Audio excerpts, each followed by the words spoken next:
Hi అండి, అందరికీ good evening.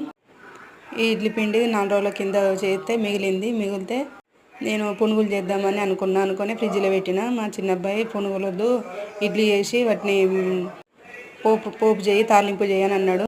అంటే నిన్న మొన్న అసలు కుదరలేదు నాకు, వేరే వాళ్ళకు వేరే చేసి పెట్టిన. అయితే ఈరోజు పొద్దున్న నుండి వర్షం పడుతుంది, చల్లగా ఉంది వాతావరణం అన్నట్టుగా వాళ్ళకు పిల్లలు వచ్చేసరికి ఇడ్లీ వాటిని పొడి చేసి తాలింపు అయితే పెడుతున్నా. ఇడ్లీ తాలింపు సేమ్ మనం పోపు తాలింపు పెట్టుకున్నట్టుగానే చేసుకోవాలి.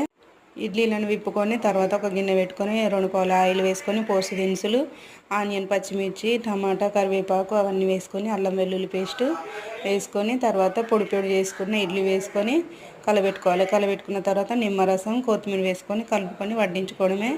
పిల్లలకు మా ఆయనకు వేసిన. మా ఆయన తిన్న తర్వాత నాకు కూడా కొంచెం ఇచ్చిండు టేస్ట్ చూడమని.